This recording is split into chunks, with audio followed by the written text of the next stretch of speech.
What's going on, everybody? You know who it is here, and I'm hoping that you all have a lovely 2026. Of course, I'm filming this as of now. It is 10 to 6 on New Year's Eve. So I thought I'd close out this amazing year with a special video talking about my favourite additions to my record collection this year. I've got, I think, 6 albums that I want to talk about. The last 3 are what I consider grails. Now, a grail for me, grail record would be an album that I've wanted for a very long time. It's very special to me and has been very hard to get hold of. But yeah, so without further ado, let's get started. So the first one is this amazing copy of Nespif by Demilich. Now, for those of you who don't know, this is a classic album in the sort of death metal canon. This is a very avant-garde, very strange, very unique album. Great band logo as well. I fucking love that band logo. But what's so iconic about this album are the vocals. I can't quite remember the vocalist's name, if I'm being honest, at the top of my head, but it features this performance that's a bit like, a very deep sort of vocal fry performance that is really kind of iconic and unique to this album. Very techy, progressive death metal performances, and it's just an album that I'd wanted for ages. It's just one of those sort of outlier classics within the genre that I really enjoy. It's just a really fun listen. So yeah, I'm really glad I got to own that. That is Demilich with Nespif. Now the next one is the one non-metal album of the bunch, and this is Freestyle Fellowship with Inner City Griots. Now, I'd wanted this album for years. I think just due to me becoming more and more of a metalhead in the last few years, my sort of tastes have lent more towards buying vinyl in that field. But I've kind of made a note to really pick up on the albums that I've wanted for a long time that aren't metal. Every now and then there's a couple more I'd like to get, sort of non-metal off the top of my head. But yeah, this is just one of my favourite hip-hop albums of all time. Really crafty storytelling that goes on in this album. Amazing beat production with that super low sub bass that just rips through your speakers and just, you know, goes straight through to a subterranean realm. And the performances, the charisma from all the members of this group. This is a really underappreciated classic in the sort of history of hip-hop. I don't see enough hip-hop heads really recognizing it for what Freestyle Fellowship brought to the table in terms of their sort of production styles. And if you look at the liner notes of this album, there's some really interesting info about how this came to be and how I think they used to use a live band initially, Freestyle Fellowship, and they were one of the first major hip-hop groups to actually do that. So if you want to hear some really great rap craft, go ahead and listen to Freestyle Fellowship's Inner City Griots.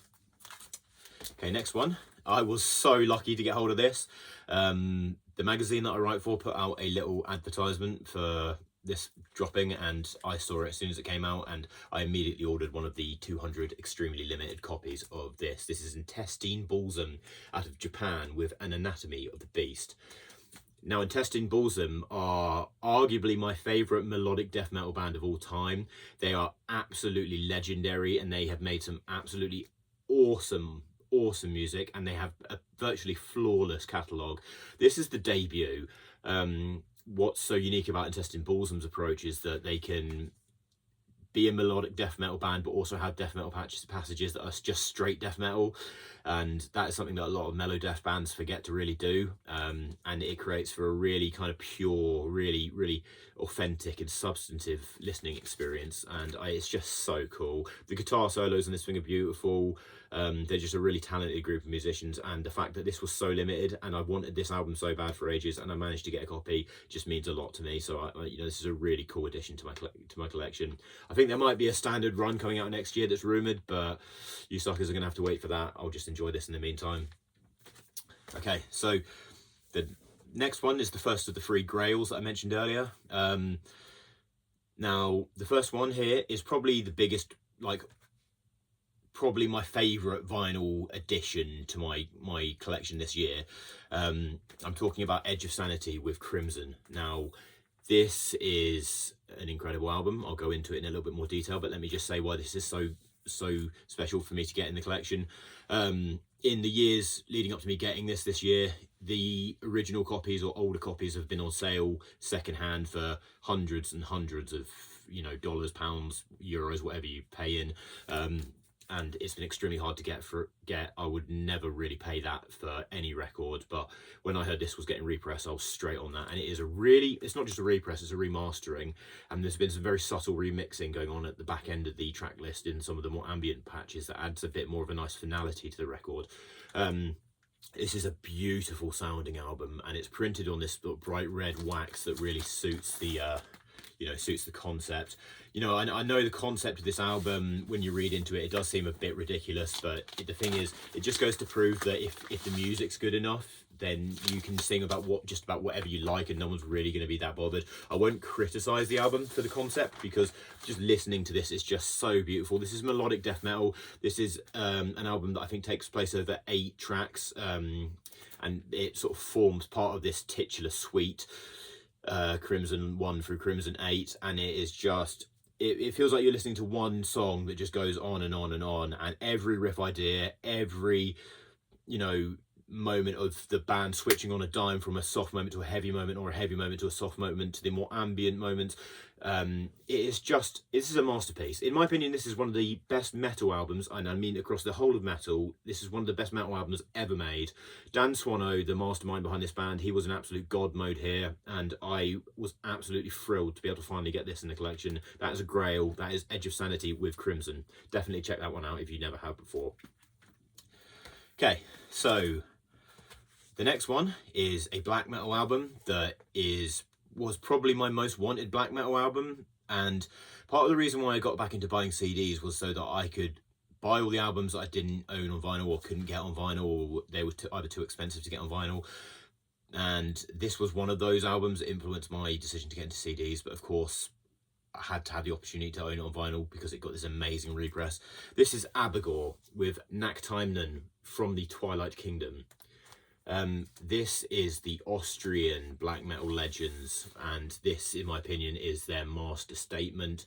This is one of my favourite, I'm talking like top 3 possibly, black metal albums of all time, and it is just perfect from front to back. It is such a good album, and to get this on vinyl, and it's one thing to get an album that you've wanted for a long time on vinyl, but to get it re-released and to have it put together in such an amazing package, because there's little tracks in here. I think there's a CD in here, there's like little booklets, and the record itself is pressed really nice. You've got some really nice details on the inside of the sleeve here. But to get an album that you've wanted for ages and to have it as a beautiful pressing, that's one of the things I love about record collecting, or collecting anything in general. It's those milestone moments when you get something you've wanted for such a long time, and if you get a re-release that's been handled very attentively and handled with care, then it can be very rewarding. And I'm just very glad I finally got this.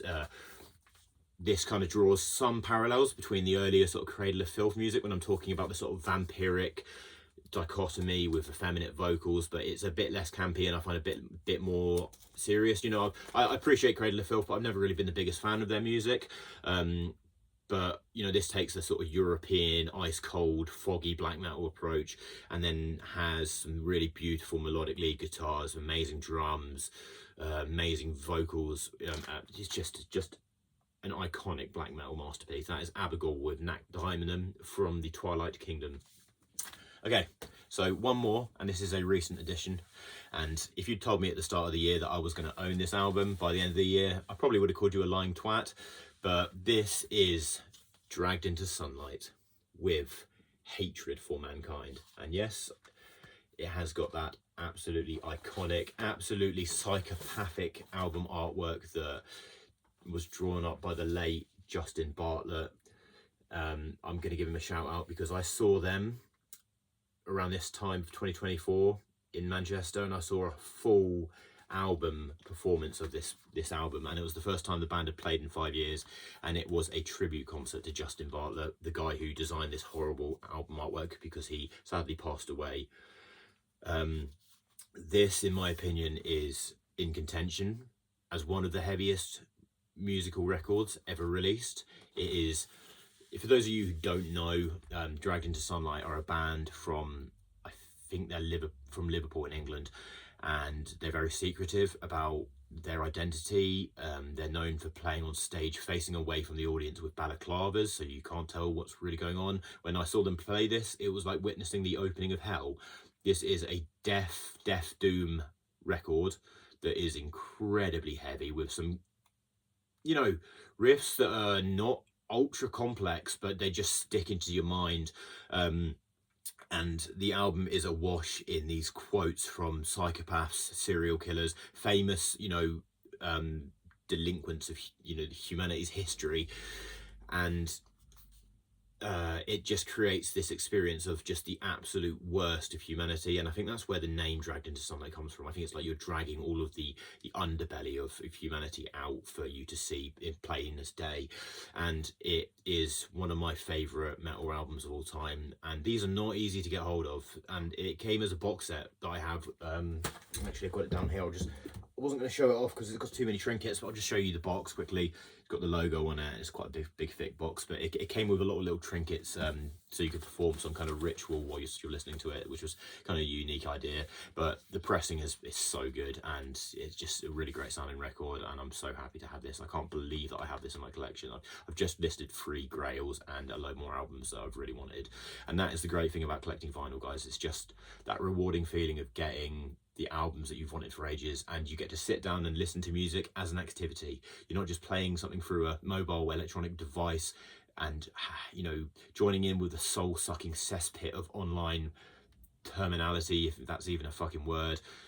Collect vinyl and be cool and stay brutal. I hope you all have an amazing 2026. I hope you've had a great 2025.